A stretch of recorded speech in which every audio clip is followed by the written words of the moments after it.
नमस्कार, हाजिर हूं मैं टीपी पांडे एक नया विषय लेकर। थंबनेल देखकर आप समझ गए होंगे मेरे वीडियो पर जो है मैंने जो थंबनेल लगाया उसको देख के आप समझ गए होंगे कि मैं किस मुद्दे पर आज आपसे बातचीत करने जा रहा हूं। बातचीत का मुद्दा बड़ा साफ है। राहुल गांधी को केंद्र में रखकर चीन और पाकिस्तान और भारत की जो पॉलिसी रही है उस पर, क्योंकि राहुल गांधी ने सवाल उठा दिया संसद में और उन्होंने बड़ी जज्बाती होकर, बहुत ही भावनाओं में बहकर एक बात कह दी कि जब से मोदी सरकार आई है तब से पाकिस्तान और चीन दोनों बहुत करीब आ गए हैं। ये भारत की गलत फॉरेन पॉलिसी की वजह से हुआ है। उन्होंने कहा जब हमारी सरकार थी तो हमने दोनों के लिए अलग अलग एक पॉलिसी रखी थी, चाइना के लिए अलग और पाकिस्तान के लिए अलग। लेकिन अब भारत सरकार ने ऐसा घालमेल कर दिया है कि चीन और पाकिस्तान बहुत करीब आ गए हैं और जो भारत के लिए एक खतरे की बात है, और उन्होंने चीन को भारत का सबसे बड़ा दुश्मन बताया। इस बात से तो खैर मैं भी एग्री करता हूं, मगर राहुल गांधी को पता नहीं था कि उनके बोले गए शब्द 7 समंदर पार भी चले जाएंगे। यानी कि जो होता है ना कि बात निकली है तो बहुत दूर तलक जाएगी, ये हो गया। अमेरिका से रिएक्शन आ गया। अमेरिका से यानी अमेरिका के विदेश मंत्रालय के प्रवक्ता नेड प्राइस ने कहा कि हम राहुल गांधी की बात पर इत्तेफाक नहीं रखते, हम इससे सहमत नहीं हैं। ये बात, मतलब उन्होंने कहा कि ये बात चीन चीन के लोग सोचें और पाकिस्तान के लोग सोचें कि वो कितने करीब आए हैं, मैं इस पर टिप्पणी नहीं कर सकता। नेड प्राइस ने कहा, जो विदेश मंत्रालय के प्रवक्ता हैं। अच्छा, राहुल गांधी ने कहा क्या? राहुल गांधी ने कहा कि चीन और पाकिस्तान करीब आ गए हैं जब से नरेंद्र मोदी की सरकार आई है और हमने इन रिश्तों को सहेज कर रखा था। हमारे समय में यानी यूपीए 1 यूपीए 2 सरकार जब रही तब रिश्ते इतने निचले सतह पर नहीं थे। राहुल गांधी ने शायद ये सब बोलने से पहले रिसर्च नहीं की और काश वो किसी से चर्चा कर लेते।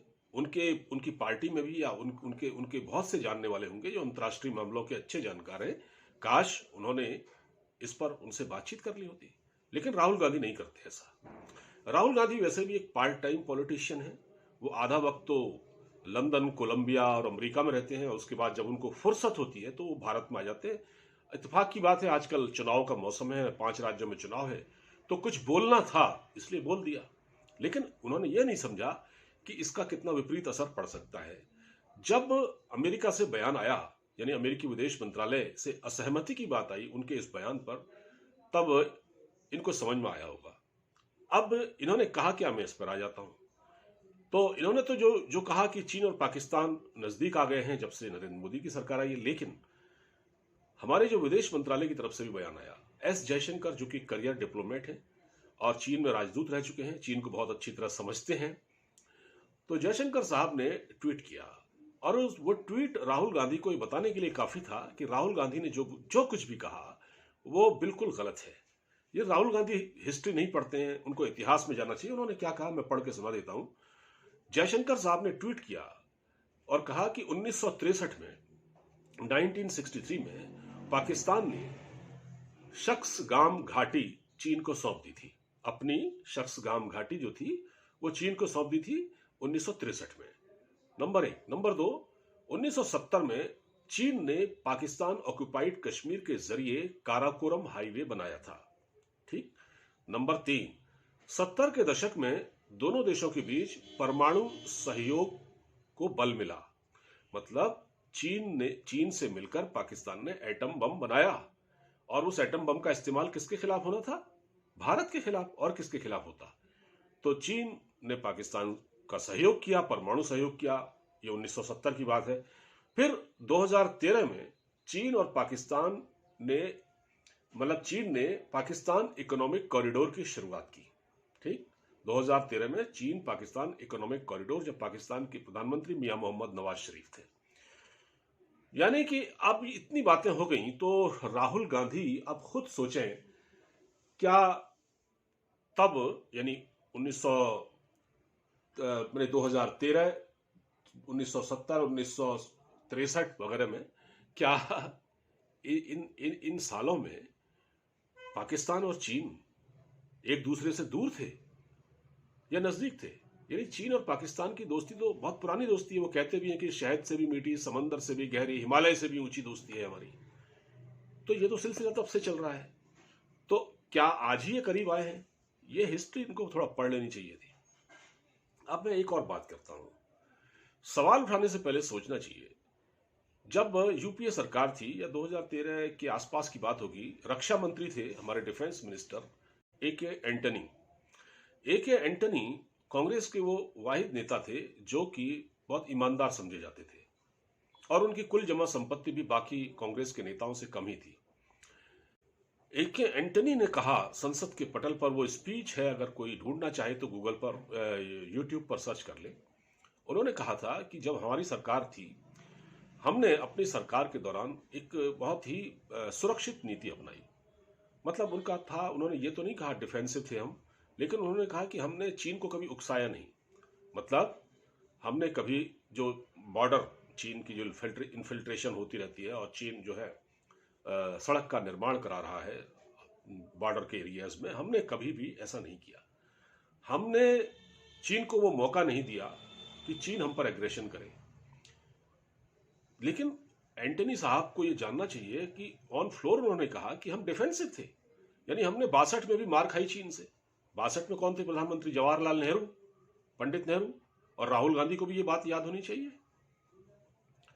62 में हमने जब मार खाई, उसके बाद भी हमने सबक नहीं सीखा, हमने चीन का मुकाबला करने की कोशिश नहीं की, बल्कि हमने एक डिफेंसिव नीति अपनाई, जिसकी वजह से चीन हम पर एग्रेशन करता गया। चीन ने हमारे बहुत सारे इलाके हड़प लिए। और भारत में जब नरेंद्र मोदी की सरकार आई 2014 में, तो चीन के प्रति रवैया बदला। माफ कीजिए।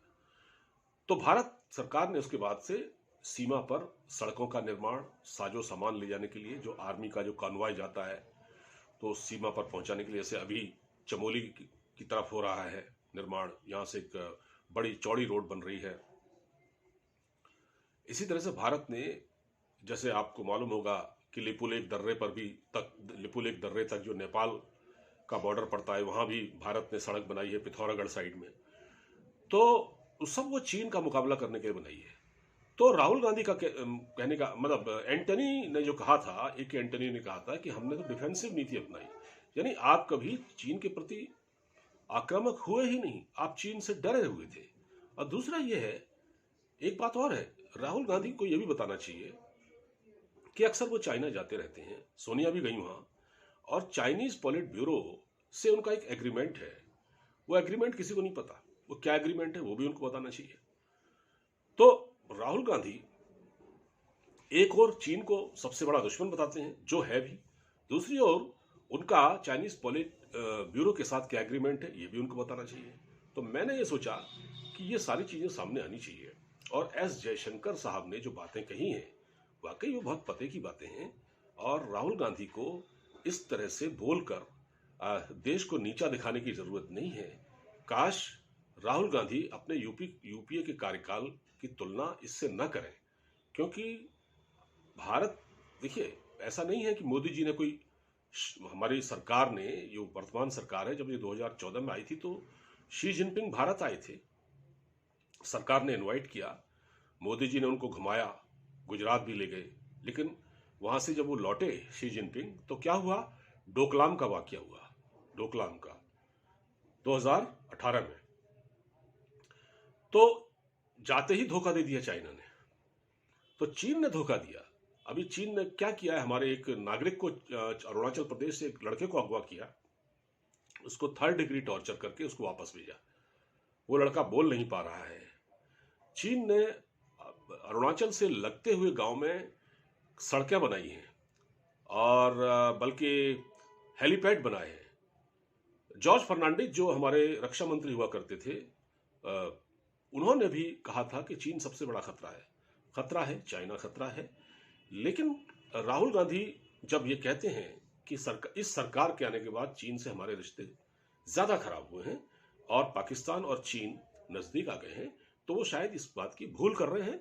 मुझे लगता है कि राहुल गांधी को थोड़ा रिसर्च कर लेना चाहिए, और बोलने से पहले अगर वो रिसर्च कर लेते तो शायद वो इतनी गलत बयानी संसद के पटल पर न करते, जिसकी वजह से हुआ ये कि अमेरिका तक को इस पर बोलना पड़ा। अमेरिका की ओर से स्टेटमेंट आ गया, जिसमें उन्होंने कहा, उनके विदेश मंत्रालय के प्रवक्ता नेड प्राइस ने कह दिया कि वो राहुल गांधी के इस बयान से सहमत नहीं है। तो शायद ऐसा नहीं होता, अगर राहुल थोड़ा सोच समझ के बोलते तो ये नौबत नहीं आती। इस वीडियो को ज्यादा से ज्यादा शेयर कीजिएगा और अब इजाजत दीजिए। अपना पूरा ख्याल रखिए। नमस्कार।